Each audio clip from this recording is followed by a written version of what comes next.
Welcome to the She Suite Society. Today we're taking a journey not just across the globe, but into the heart of what it means to live a life that truly reflects your values.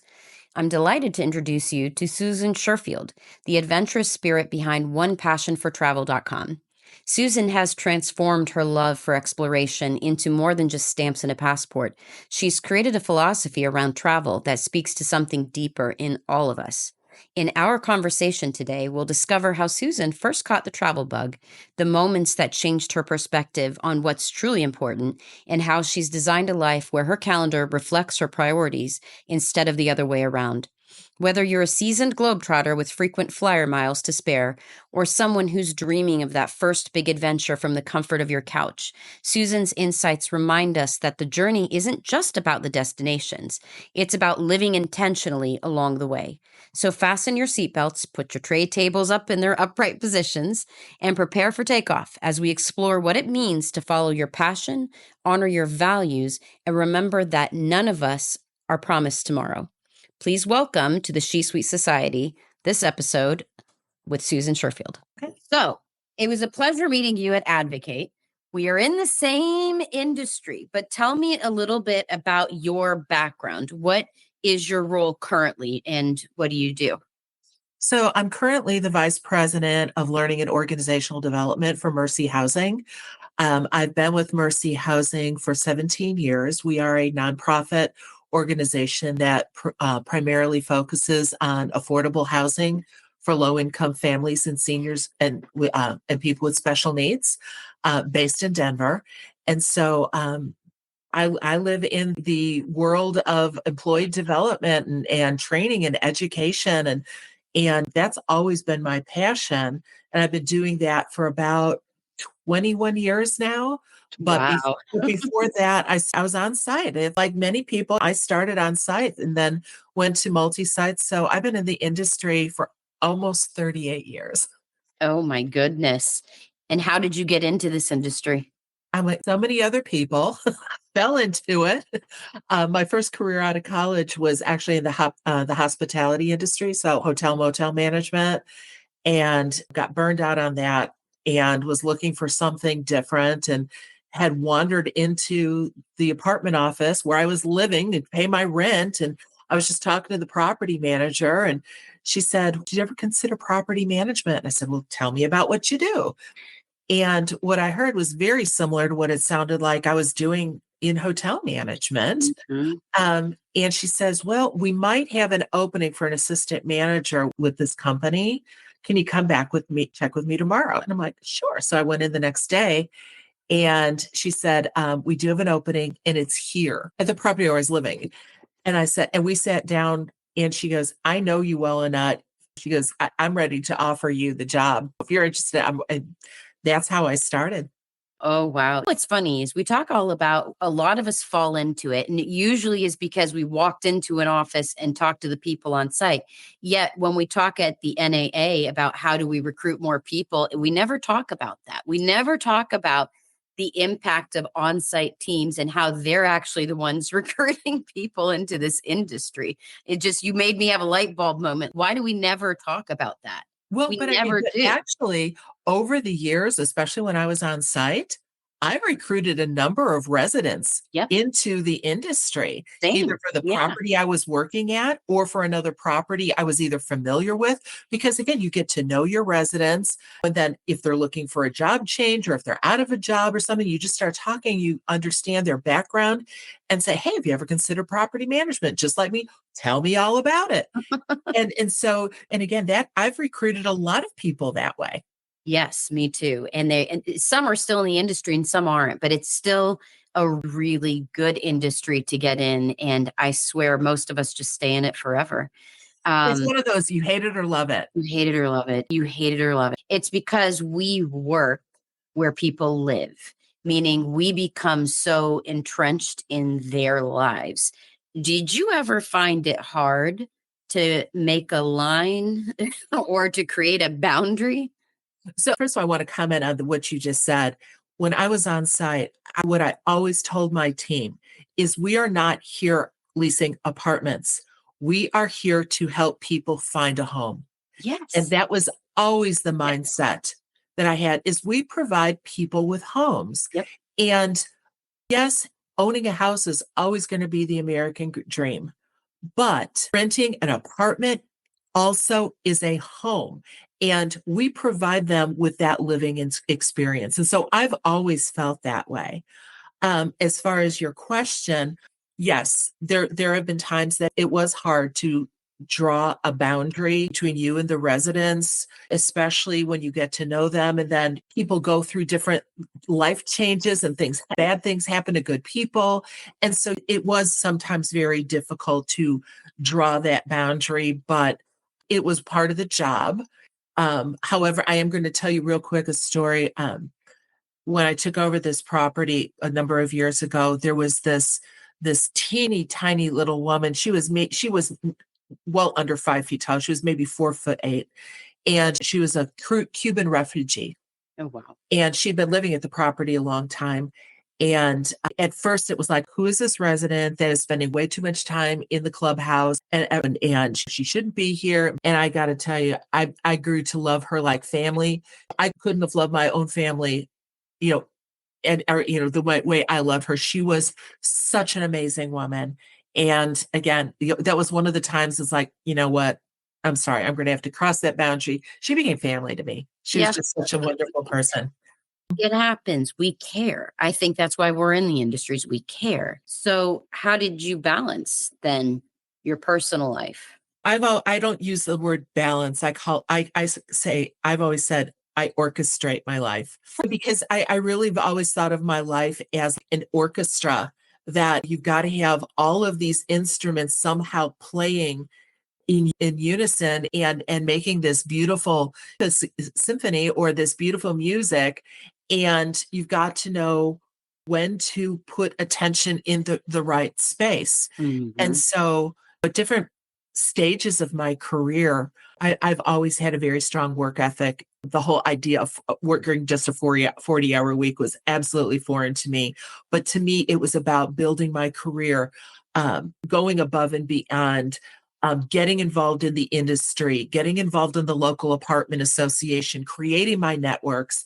And so part of it was the drive to build career, but part of it was also just innate to who I was. Who are you? It was kind of hard to separate the strategy, a cognizant strategy from who I really just was as a person, So, what makes you tick personally or professionally.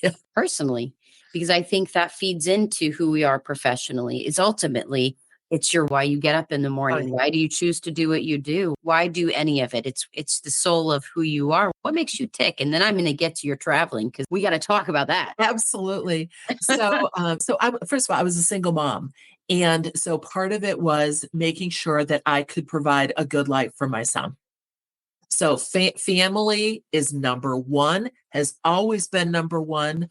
I've made a lot of choices to make sure that that was my number one. So I've passed up career opportunities.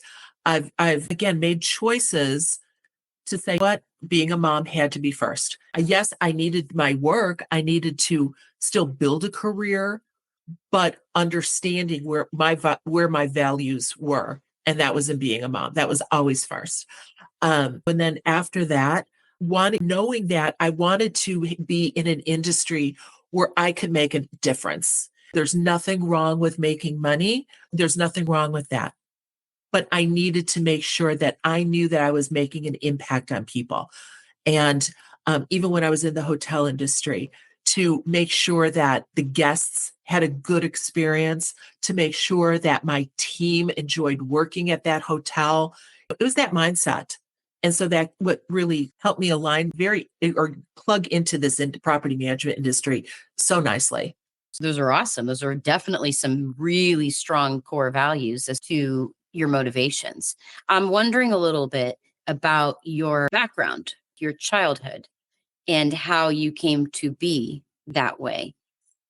I grew up in Chicago. Best city. Very, very blue collar family. And again, I think my values really come from my parents. And it is not lost on me that I recognize that that is a privilege Yeah. to grow up in a stable home with two loving parents and not worry about whether there's going to be food on the table, or I never took that for granted. And so certainly my parents raised me right. And so that was a big part of it. But again, we had a good life, but it was not about any bells and whistles and luxuries. That's not how I grew up. As I said, I knew I had a good life, but it was not about a lot of material things. And I'm fine. And that also has definitely influenced me. Yeah. I always say I would much rather spend my money on experiences than on stuff. Which is so funny. It's very true, but you have some of the best outfits I've seen. And it's amazing because you're very honest about that. It's not about spending money on the things. Where do you find your outfits? Well, so if you didn't notice, I'm a very tall woman. I'm 5'11", and I have huge feet. And I can't just go into any store and say, oh, start picking stuff off the rack and find stuff that fits me. So a lot of stuff is just knowing the places that I can buy stuff, and I buy almost everything online. I almost never go into a store. It's super helpful. I know I love doing that too. But see, that's the thing. So you spend your money more on experiences. Absolutely. When did you start doing that? You know what? To be honest with you, I think I've always had a sense of that, partially because of personal values, and then many years because of necessity. As a single mom, I was the sole income for raising my son. And so bills came first. But even when he was young, I would put away, $10 here, $20 there in order to always take him on a summer vacation. We did a vacation every summer. And sometimes that meant going down to Atlanta for a long weekend and going to baseball games and the zoo and things like that. And then every once in a while, if I was able to take him maybe to Washington, D.C. But again, I always had to be on a budget. But even that budget, it's like I knew I wanted to have money in order to provide him with those experiences. And again, I also was very intentional about trying to give him a variety of experiences in order to then allow him to make his own choices about what things he wanted to pursue in his life. And did you get those same experiences, or was it more of because you didn't really get that, you curated your life in a way to make sure you had that? I do think it's a combination of both.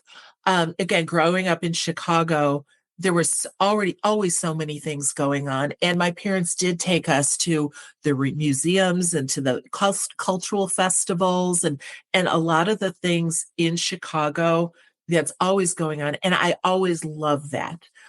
As far Oh, that as maybe sparked your interest in all the cultures. I think that was a big part of it. Now, for travel, my parents forced me to go camping. Let me just say, as much as I like experiences and I love to travel, there I do have some limits. And just I am not a camping girl. I'm not either. You won't Yeah, hear anything out of me for that. you've probably seen there's this meme that says, if you ask me if I want to go and see nature, if it means I can see the trees from the comfort of my hotel room, yes, I'm in. I don't need a lot of luxury. I don't want to be sleeping with nature. Listen, you will never hear me argue you on that one. My type of camping is also out of a hotel because Yes. I don't camp. I've been camping. What is that? Why do people enjoy it? No knock on them. It's just I prefer no bugs personally. No bugs, and I like to As have. well as other things that creep and crawl. All right, let's talk about the places you've been. Let's start. What was the first treat yourself trip? What was the first? So I had been just from family travels, just like around the United States. So let me just say, I did have the privilege of seeing a number of the states of the United States. We live in an amazing country, Oh yeah. and who are interested in travel and want to go abroad or feel they can't afford to. We live in a fabulous country. There are so many different things to experience. You don't have to leave the country. You don't, yeah. We'd traveled a lot in Canada. Canada is an absolutely beautiful country. And then after that, I'd been like in some border towns in Mexico a couple of times and maybe an island. But my first big trip Yep. abroad was actually for my 40th birthday. I mean, I had been divorced the year before, and I thought, I have to turn 40. I want to do it in style. And, and before that, I never really thought that traveling abroad was something that was within my reach.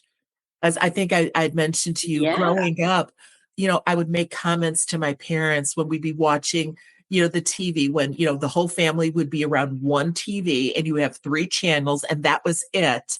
Yeah. We would watch, different shows like Jacques Cousteau and Mutual of Omaha's Wild Kingdom, Yeah. and those, and National Geographic. Yep. And I would tell my parents, I want to go there someday. I want to see that someday.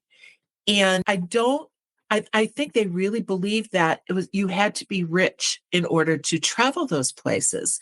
And so, and I say this on my website, I said, I never thought that they were trying to crush my dreams. I think they were trying to manage expectations. And it wasn't until I was in my mid 30s and I'd been in the work world for a number of years and I started meeting people that really were not all that different from me. They had children, they had lives, they had bills, and somehow, they did not grow up in a family of privilege, of wealth or anything, and yet they had been to these places, and I'm thinking, okay, well, if they can do it, I can too. And so for my 40th birthday, my son was 19 at the time, 19, almost 20. And I just said, hey, are you too old to take a trip with your mom for her birthday? And he's like, well, what'd you have in mind, Mom? I said, Mediterranean cruise, Italy, Greece, and Turkey. And he's like, I'm in. And back then, the internet was not in existence. You had to go to a travel agent for everything. You had to go to like the library and check out a book to learn about these places. The information wasn't available to help you plan a trip or book a trip independently. You had to rely on these experts. And while, fine, it was like that trip absolutely lit the fire. It's Changed like everything. it was life changing, absolutely, and I knew that had to be a part of my life. It's in some manner. I just never imagined that I would be able to go the places I've been and do the things I've done, and especially on the scale that I've done it. But again, I made it a priority. It aligned with my values. It aligns with your values.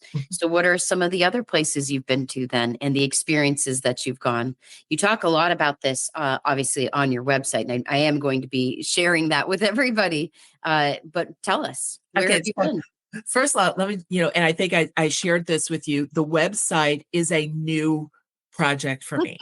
So managing a website is really well outside of my normal skill set. And a good example is I was on it the other day and these weird boxes popped up. I'm thinking, I don't know what these are. I didn't cause this. And so now I have this defect on my website that I don't know how to fix. And so I'm waiting for my webmaster to contact me and help me figure out that. So website, yes, is new. And as I said, I'm still figuring out all the ins and outs of actually managing the website, because I probably have at least 30 blogs ready to go once I figure that part out. Nice. So, But props to you and kudos to you, because managing a website, people always see, especially now in the age of technology and AI, they're like, oh, everything's so easy. You just plug and play. You're totally fine. No, yeah, if that's your skill set, or if that's what you kind of know how to do, or if you've been in marketing to in that area to any capacity, you can learn it. But it is a steep hill to learn if you're not already in that. And so I'm thankful you bring stuff up like that, because there are many people that don't understand or even value that level of expertise out of anybody, because they're thinking they can just plug a bot or plug some sort of anything in, like ChatGPT can do it. No, yes, but no. Yes, but no. yeah, It if you doesn't know work. how to do that, I'm sure it's easy. Yeah, but so the website I launched late last year, And it was just intended to inspire people to travel, to see the world. That I mean, I'm not trying to sell anybody anything. I'm not trying to, create a different career about it. It was just about inspiring people to travel, whether it's in the United States or abroad. You know, it's following that passion if it's something that you're interested in. Yeah. And so at this But point, who isn't? Everybody loves a good experience. They just don't think, I think they think like what you originally thought, or your parents, that it's only for the wealthy. How could they take a Mediterranean cruise? How could they travel to, or did you say you're going to Thailand? Where are you headed to next? I feel like no, you said you're headed somewhere. the next big trip is in August for my birthday. I'm going to Rio. I've been to Brazil, so I'm going to Rio. That's my first time there. I'm very excited about that. Nice. So yeah, I love that you're spreading the passion for travel. I think that's even the name of it. It's the passion for travel. And no, it's not to monetize, but it is, probably will end up being that way for you, just because I don't know. I talk to a lot of people. I'm sure you do too. We do in this industry, and just kind of as humans, we're just that way. I have yet to meet somebody that has no desire to travel. It's always the same. It's the same reason I hear from everybody, and it is, I can't afford it. That's what I hear time and time again. What do you talk about that on your blog? I do actually have a blog about that. It hasn't posted yet, but I do have it ready. But again, to go back to the word values. You know, everybody has, a limited amount of time and money. And where you spend your time and money directly aligns with what's important to you. And so, you know, I know that traveling, the world, having these experiences is one of my top priorities for myself. And so I choose to live a pretty conservative life. I mean, don't get me wrong, I have a good life. But there are so many things that I choose to not do or not buy based on how it might ding my travel budget. And so, I mean, and that's for everybody. Where to me, if they say, oh, I never could do that, it's like, well, then it's probably just not something that's important to them. And that's okay. But if it is important to them, there are a lot of ways that you can travel on a budget and still have a good time. I don't generally stay in like real hotels. Granted, I want someplace safe, someplace clean, but because it doesn't have to be luxurious. I don't have to go to, Michelin, it's where to save. And then also doing a little research and planning, Yep. because things, I lot on shoulder season. That is like a huge, I share all the time. It's like you do your homework and say, when busiest season, both for, as well as the prices go up shortly before there, shortly after there. Shoulder season is a great time to travel. And so, that's one travel tip. Learning how, the tips of doing research to figure out, different deals and, especially on airfare. Airfare could then, is going to be the biggest expense. It is. It's the most expensive. It's like everything is affordable but the airfare. Well, and once in a while, I might treat myself to flying first class. But it's like that's one of those things. Again, you have to figure out and say, okay, when is going to be like really impactful? When is it just a luxury? If somebody has the funds and they can afford to fly first class all the time, more power to them. Yep. But again, that's not my budget. And so, but let me just say, because of my legs, I do need to get at least that Comfort Plus or that extra because I don't fit in many, regular airplane, rows. Yeah. See, that's very helpful. I'm sure anybody listening to this podcast will feel a bit more inspired to make it a priority if that is a priority for them, which again, I argue that it is. I think that it's a lot easier to say, I can't afford things, and to just chalk things up as that, as an excuse to not have to do anything. But then what happens? 20 years goes by, 30 years goes by. You think that the years go slow, they go fast. And now where did all that time go? When did you ever make time to make those values a priority? I think that's the problem. They don't make their values the priority, whereas you did. You and continue to do. Well, and the other thing is, again, unless you're independently wealthy or, you're very successful. I mean, we all live on a budget. Yes, we do. And so, but it's a matter of saying, do you know where your money goes? A lot of people, I mean, it surprises me. A lot of people don't know where their money goes. And so just to, track it, I mean, like every penny for just, a couple of months and really understand where your money goes. And then to say, well, where can I start, making changes in order to have this trip become a reality? Yep. Yep. Oh, I love that. Which is funny because I always end each episode about the same, which we're getting close to time, and I want to be respectful of that. Advice. What advice would you give to somebody just in general? It can be about travel, it can be about making your priorities match your values. It can be what life advice would you give to anybody that is listening to this podcast, knowing that the audience is mostly women? Tomorrow is not guaranteed. I know too many people who think, say, I'll get to it tomorrow. I'll do it next year. I'll do this in retirement. And I know too many people who never got to do that. And you just never know when life is going to throw a curveball at you. And, I don't, and they say, when you get to the end of your life, most people don't say, I regret doing this. They regret, I have regrets that I didn't do this. Mhm. And so that's why I said, I tell people all the time, if this is something you want to do, you need to make it happen when you still can. Again, you never know when your health might impact you or, any number of things could come up. And, and again, and that advice applies to anything in life you Yep. want to achieve, not just travel. Not just travel. It's very good, solid advice. That's exactly right. You're never guaranteed the next moment.